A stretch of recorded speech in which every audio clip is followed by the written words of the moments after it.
Hollow Branch was a quiet town nestled on the outskirts of Eldridge City, the kind of place where everyone knew everyone and life moved at a steady, predictable pace. But there was one thing about Hollow Branch that set it apart from every other small town. It celebrated Halloween every day. It wasn't the decorations or the costumes that made the town's daily Halloween special. It was the ghostly figure of a young boy who roamed the streets just before sunset, draped in a white sheet with holes cut out for eyes. Every evening, the boy would visit each house, knock on the door, and in a voice as hollow as the wind, he'd say, "Trick or treat." The townsfolk knew the rules well. When the ghost boy came knocking, you gave him candy, no questions asked. If you didn't, well, no one in Hollow Branch was foolish enough to find out what might happen, or at least almost no one.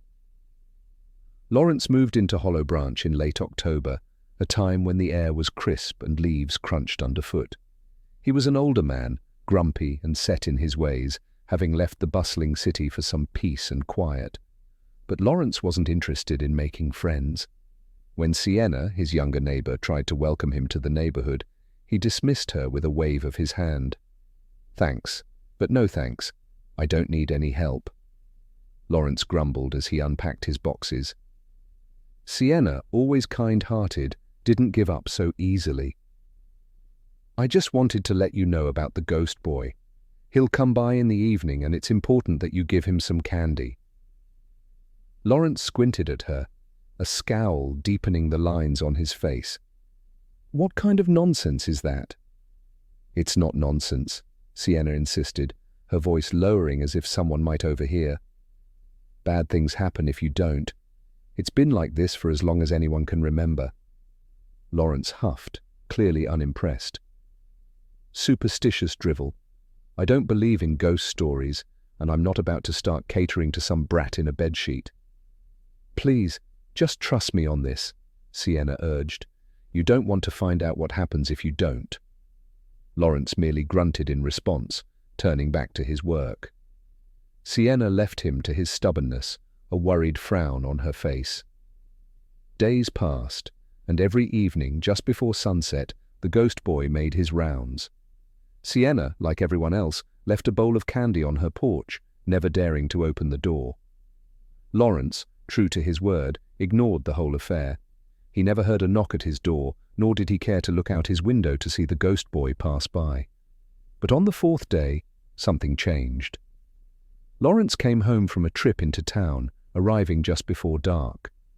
As he walked up his front steps, he noticed a small bowl of candy sitting on his porch. His face twisted into an angry scowl. "That meddling woman," he muttered to himself.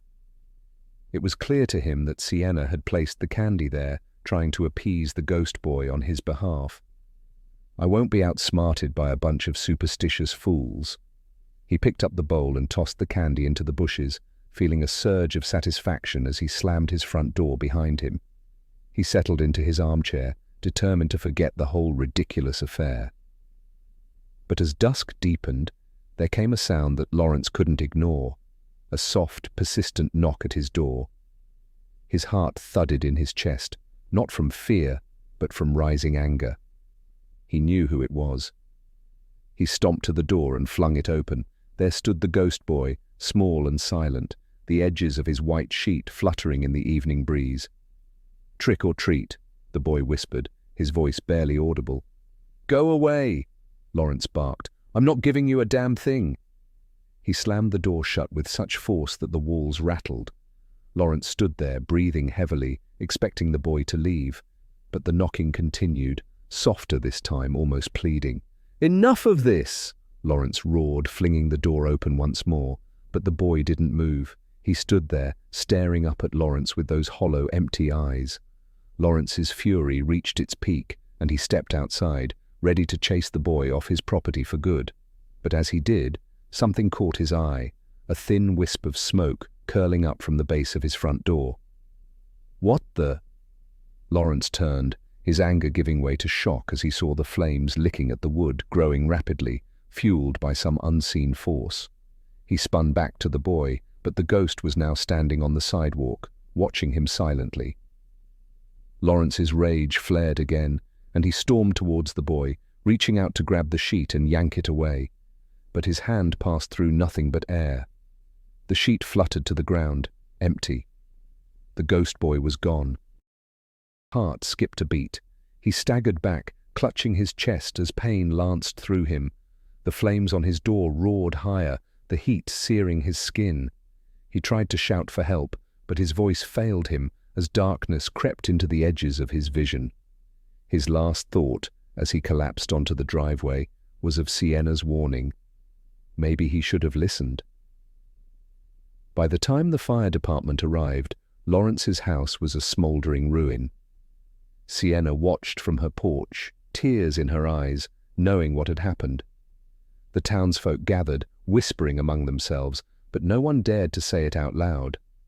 The ghost boy had claimed another soul. From that day forward, no one in Hollow Branch ever questioned the daily visit of the ghost boy again. Each evening, as the sun dipped below the horizon, a bowl of candy appeared on every doorstep, waiting to appease the restless spirit who roamed their streets. And as the years went by, the story of Lawrence and the ghost boy became just another legend, whispered in the dark, a reminder of what happens when you don't respect the traditions of Hollow Branch. I hope you enjoyed listening to The Haunting of Hollow Branch. You can find this story, and many others like it, in my new book, Creepy Chronicles, a collection of scary short stories, Volume 2.